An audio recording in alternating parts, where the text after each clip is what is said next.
Hello. My name is Kevin Owasu Itoe, and I am back to my favorite sport, right? Um, Happy Saturday. My name is, as I say, Kevin Owasu Itoe, and good evening. Good evening. I have been on a journey just now, right? And most of you will know those who have been following my journey, and I've been trying to upskill myself from manual test analyst to a test automation consultant, right? Because that's where I am heading with my upskilling journey, right? So along this journey, I have been stumbling across some of the questions, right? People who want to get into test automation have started asking online, right? So, well, not started asking, but have been asking, right? I've not been in a position to answer those questions, but now I am, because I have been on this journey now for a while, and I started this journey with no knowledge of coding, right? So using a programming language before, right? Sorry, it's a fly on my nose. But I am in a position now to answer certain questions, right? And I will address those. Some of the questions, or the predominant question that comes that I come across most frequently, or very frequently, is: do I need any programming knowledge or coding knowledge to start learning test automation? Or the other side to that is, do I need any coding knowledge at all, right? My answer is yes and no to this, right? You will eventually need to learn coding, right? Or learn a programming language, right? Most definitely, right? To start with, you probably don't need, right? For me, my programming language of choice is Java, right? So I'm learning Selenium WebDriver, which is the automation tool, and the programming language to go with that is Java, right? You could do Python, you could do C++, you could do Ruby, right? With Selenium WebDriver, right? But I've gone with Java, right? So that is the crux of it, right? Why would you need programming language? I think for the basics, right? So scripting a functional flow, so working on a web page, right? To script a functional flow. So a functional flow would be anything that a user will come on a web page to perform, right? So they might come on the page to navigate, to buy something, right? So that's one functional flow.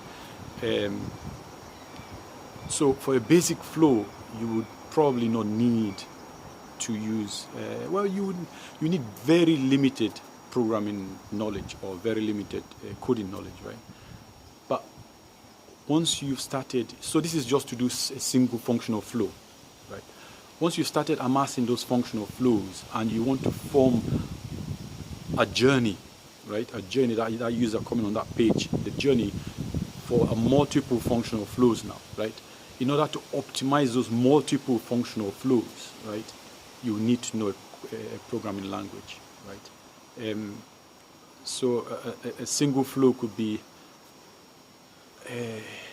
someone booking a flight, right? Booking a flight. Even that's a bit complicated because you have elements on the page, right? So an element on the page could be a calendar. So selecting a date from a calendar.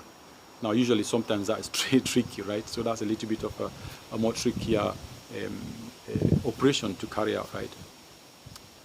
But you will need coding for, say, let's say you're trying to select a drop-down, right? An option from a drop-down. Sorry, you select the drop-down and you're trying to select an option from the drop-down, right? And that drop-down could be a static drop-down or a dynamic drop-down. For a static drop-down, you have, like, say 5 selections in there, right? So if you want to return to that drop-down, so your script or the way you want to navigate through, if you want to return to that drop-down about 5 times, then you need like a for loop or a while loop. So this is Java, right? Or you could use a Ruby language to do that, right? So you need a for loop, a while loop, and then you break out of that loop once you've gone through how many iterations that you want to go through that loop, right? And then so you need to know a programming language to do that, and also as to optimize your test cases, right? Optimize your test cases. If you're just writing test cases, like just going through a functional flow, and you're not using any optimization for what I've just told you, that element on the page, which is a drop down, you have to write single code for every five times you go through that drop down, right? So you have 5 lines of code you've just written, right? But if you're using a for loop, right, you just have one piece of code that goes through the 5 selections iteratively, right? Hopefully this makes sense, right? And then breaks that iteration once your logic says you should come out of that loop, right? And then progress to whatever you want to do next, right? So that's when you need a coding and a programming, coding knowledge and a programming language knowledge, right? So for basics, you don't need. Do you need it to start with a programming language? Do you need a programming language to start learning test automation? No, right?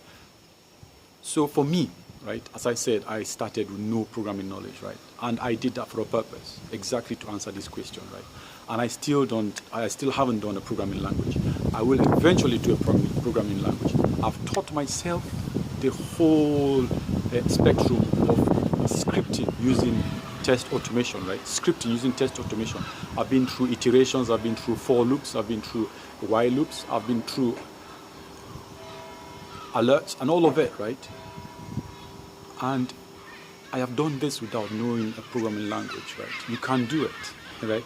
You just need to keep practicing and practicing.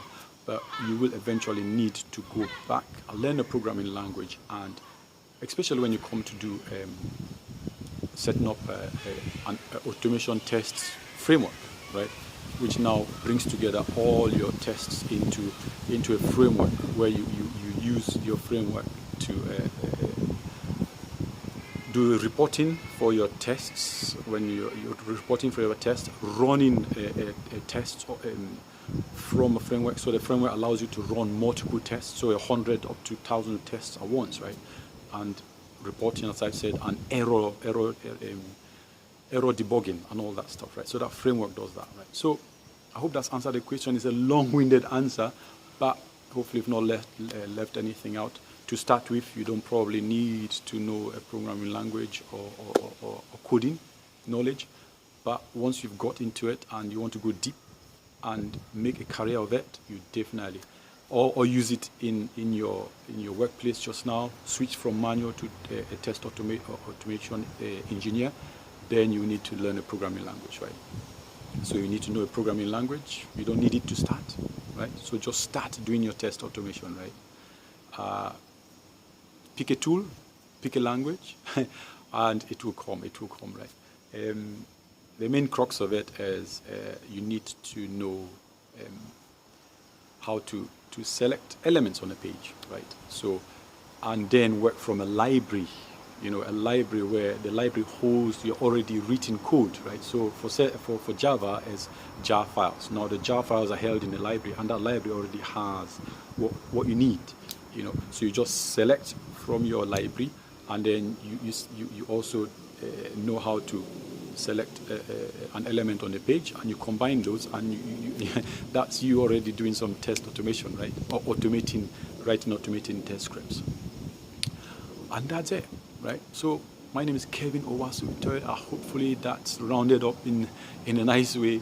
Follow my journey. As I say, I am talking from experience. teachyourselftestautomation.com, that's my blog, and is aimed at test automation, right? There is no general, it's not a general blog, it's aimed at test automation, and I will run through test automation via the web, via the mobile, and via APIs, right? Eventually, it's a bit slow because I have a 9-to-5 job as well, but I will get there, right? We will get there. So follow my journey. If you're just starting, if you're still in the middle of doing things, check it out. That will give you an idea if you need a programming language or not to start with, right? So don't be daunted, right? is practice, practice, practice, as with everything else. And I've also, if you've listened to some of my